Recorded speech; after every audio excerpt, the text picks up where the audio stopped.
Golf Betting Club's The Closing Stretch. I'm Diane Knox-Bayless and I'm here with Duncan and Neil Campbell from Golf Betting Club. Every Sunday we join you to talk about the final round, and the guys will give you their top tips and bets heading into the Sunday of golf. Now this week it's the AT&T Byron Nelson at TPC Craig Ranch, and well guys, it has been a Texas shootout by all accounts. Sebastian Munoz leading the pack at 21 under par.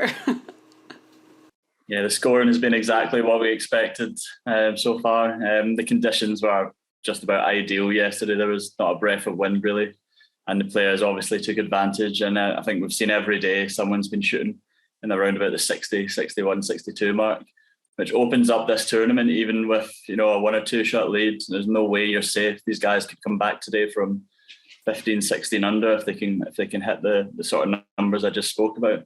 So we should have an exciting day. We spoke earlier before the show that we're not a massive fan of the shootouts. We prefer seeing the pros tormented and struggling, but I think we've got a great leaderboard in store today, and it should be an entertaining final round. Well, hopefully we'll see a little bit of torment next week for the PGA Championship. But I mean, last year KH Lee won at 25 under par, 26 under par. You know, we saw the cut at -5. Last year the cut was -6. So we knew that the guys were going to be going super low, especially when Munoz opened with a 60 on Thursday. But having said that, we do have a great leaderboard and a lot of fantastic names in contention. Yeah, absolutely. It's geared, like Neil says, it's geared up for a fantastic Sunday, isn't it? You know, I have my doubts about whether Munoz can, you know, go on and convert, but we'll get onto that later on, I guess. But yes, it's set up for a fantastic final round. You know, slightly different to last year, we should probably say. You know, last year those conditions were quite tricky in the final round, weren't they? There was a bit of rain from memory, whereas this year the forecast is set up for a nice sunny final round, maybe a little bit of wind, but you know, again, scoring conditions should be good. So the question is, can Munoz hold on? Probably not for me, but yeah, it's going to be an exciting one, isn't it? The only real defence for TPC Craig Ranch is the wind, because I mean, we knew it was going to be a super scoreable course, and we saw that last year when it started hosting the AT&T Byron Nelson. But when I talked about it at the start of the week, you know, really looked favourably at guys that live in Texas, and we have the Dallas guys on that leaderboard. I mean, Ryan Palmer, Davis Riley, Jordan Spieth, obviously, and Sebastian Munoz. All these guys will have played this course countless times before, and that's really the interesting thing. And I know that you guys, you know, dive deep into that as well, that, you know, even though it's a relatively new course, it doesn't mean that these guys aren't playing it when they have some time off. Yeah, absolutely. I think we talked about it in our preview show with Bet Rivers during the week, that in Texas you really need to side with the guys that know the course and play in the wind. And it's proved this week. You know, obviously Spieth is local and Munoz went to college there. So it'll be a weird one for Munoz, having gone to college there, but having no one support him today, no doubt. Everyone cheering on Jordan Spieth. But yeah, so we've got a great leaderboard. But I agreed with Duncan. I don't think Munoz is definitely, it's not a price we could entertain today. Looking at his record previously, he's given up a lot of good chances from the lead. Last year, he had a great chance to win the John Deere Classic. He only shot a final round 70. The same in the RSM. And I think there was one more, I think it was the Zozo Championship. He also had a chance to take on Hideki and just failed to produce the goods on Sunday. It was an impressive comeback from him yesterday. I expected him to, after his Friday round, I expected him to go further backwards, but he held on well, and to his credit, he's right in there now. But yeah, I think Spieth is looking very good, isn't he? What price are you getting for Munoz? The price on Munoz is around about 3-1, I believe. I think the one thing to say in Munoz's favour is that he's playing with his good friend today, isn't he? He plays with Jochen Niemann, and him and Niemann are really close friends. So, you know, that might be something in his favour in terms of his comfort factor. You know, whether he just sees it as a friendly, you know, he won't see it quite as a friendly game, but, you know, whether he sees us playing with his friend, you know, to take the pressure off a little bit. And you have to remember that, like you mentioned, Spieth is the local favourite, isn't he? All eyes and all the the kind of attention is going to be on Spieth. So Munoz could well, sneak a score playing with his friend, and that's probably his best hope. Yeah, and we'll talk about Joaquin Niemann because we can't rule him out. He's 19 under right now. But let's go to Jordan Spieth, who did say after the round yesterday that this kind of has major feels for him because he is the Dallas boy through and through. He's the hometown hero. The fans, they were saying, were like 5-6 rows deep following him yesterday. So, the scoring obviously is not major-esque, but this is going to be a big day for Jordan. Yeah, absolutely, Dan. You can just tell by the way Jordan talks that this would mean the world to him. This tournament it's almost like a fifth major to him. And to be honest, he's really impressed the way he's improved as the tournament's progressed. His tee to green game has went up a notch. And we also spoke in the preview show with Bet Rivers that the big boys don't tend to turn up for the events that precede a major. But Jordan Spieth is one of those that has won recently, before a major 1 or 2 years ago. So we know he can get it done, and I don't think his mind will be on anything else apart from getting the job done because he's that sort of guy. He just really wants to win all the time. Yeah. Similar to Justin Thomas, who's a few shots back, and I think he might be his biggest danger. Okay, so I think just to add in about Spieth, I think one of the interesting things about him this week is that he's gained strokes for the putter every round this week, which is really notable considering when he won at Heritage. He lost strokes on the greens. He was terrible with his putter. And now we're seeing him, gain strokes every day. It's not just a one-off. We've seen 3 days in a row now where he's gained strokes. And his second strokes gained tee to green this week. So when you combine that long game prowess that he's had now for a few weeks and marry that up with the Spieth putter getting hot, it's a dangerous combo, isn't it? And hugely encouraging heading into the major that he has not won next week at Southern Hills. So Jordan's on 20 under, only one shot back. Then Joaquin Niemann 19 under, James Hahn and Justin Thomas on 18 under par. And then even at 17 under, KH Lee, defending champion, Charles Schwartzel and Ryan Palmer, who previously held the course record at TPC Craig Ranch of 62 before Munoz came and shot that 60 on Thursday. So, we've talked about Justin Thomas, obviously, but anyone else that you're liking from that pack?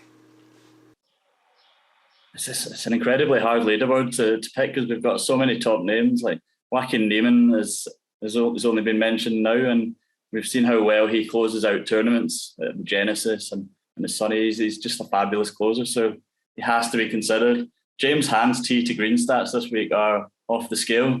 He ranks first, and he's picked up more than 3 shots every day. So it's incredible. He putted extremely poorly over the first 2 days. And he was saying after the round he found some putting fix and it worked obviously, and he shot 61. So he can't be ruled out. And then you're going back to just scrolling down. KH Lee, we put KH Lee up after round 1. Probably would have preferred him at that stage rather than I do now. I think he's left himself a lot to do with, he's shooting a scores like 67 and 68 and falling behind, and that's that sort of tournament. So. It's a lot. I find the winners market a really hard one to call today. Spieth would be the one name if you were to push me. At the start of the week, I had Ryan Palmer for a top 5 finish at 14-1, and right now he's T6. So that's my big bet for the Sunday. Hoping it happens. Right. You're probably better having Ryan Palmer in 6th going into the final round and him being in the top 5 going into the final round. Is that kind of guy? I know. Cold putter seems to be the story every single week with him, but let's see how it pans out. So let's have a look. What's your kind of main bet that we're going to be tipping this Sunday? So the one I really like is Dustin Johnson to finish in the top 20. So DJ is currently 21st, one shot outside of the magical top 20. We were kind of against DJ at the start of the week. If you watched our Bet Rivers show, you will have heard that we talked about how DJ hasn't been seen since he got married. And there was question marks about what he'd been up to, over that 3-week period. Had he been on honeymoon and enjoying himself, shall we say, or had he been at the golf course, beavering away. And I think we've kind of seen, he hasn't contended this week. I know he started with a good opening round, but he kind of fell away in the second round. But what I really like about DJ going into the final round is that his driving has improved every single day. And as we all know, DJ's a fantastic driver of the ball anyway. But we've seen that each round has improved and he's knocking the rust off as he goes. So the driving's getting better. He ranks 8th for greens in regulation so far this week. So hitting plenty of greens. And unlike Jordan Spieth, he's losing strokes with his putter. So all we really need to see from DJ is that putter heat up a little bit. And DJ is certainly capable of posting a low final round. So DJ is even money to post top 20, which I think is more than fair considering we've got 4 par 5s, which are easily birdieable. And he's 10 under par this week so far for those par 5s. So if we assume that he's going to birdie, 3 or 4 of those par 5s today, and maybe throw in a couple of birdies elsewhere, I think he gets the score that gets the top 20. Okay, I like it. And then, Neil, you've got a great parlay for us today as well. Yeah, so rather than playing the winner's market today, I think a better way to play Jordan Spieth, if you like him, is to probably win his free ball. So you're taking on Munoz, and obviously there is a danger of Joaquin Niemann having one of his better days. I just think the way Spieth's game is trending at the moment, and he's got so much confidence to his game at the moment, I think he should have enough to win that one. And we're going to combine that with Justin Thomas and Scotty Scheffler both to win their free balls. And I think both of them shot around about 7 or 8 under yesterday, and they came off saying they hardly hold a putt. So I think something could easily click together. I really expect Scheffler to put in a charge today, but he might just be a little bit too far back. But I would expect him to beat Bezuidenhout and Hostler. And Thomas is against Lee and Hahn, who are obviously both playing great tee to green. But Hahn hasn't been the best on Sundays in recent times. And I think Lee had his chance earlier in the week to get himself in position. I feel like he's went backwards a little bit.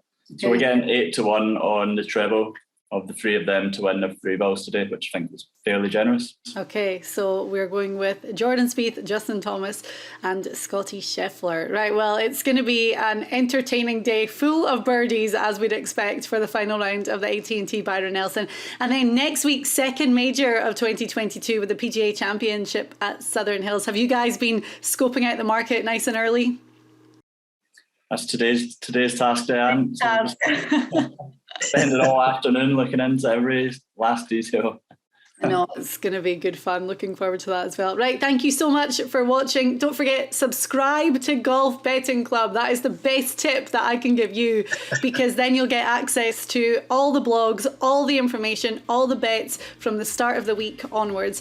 And you can do that at the website golfbettingclub.com. Subscribe to our show. It comes out every Sunday as a show on YouTube and as a podcast as well. So you can do that through all your podcast apps and sites. And well, we'll be back next week. I'm sure we'll discuss it, but we'll have something special planned for the week of the PGA Championship.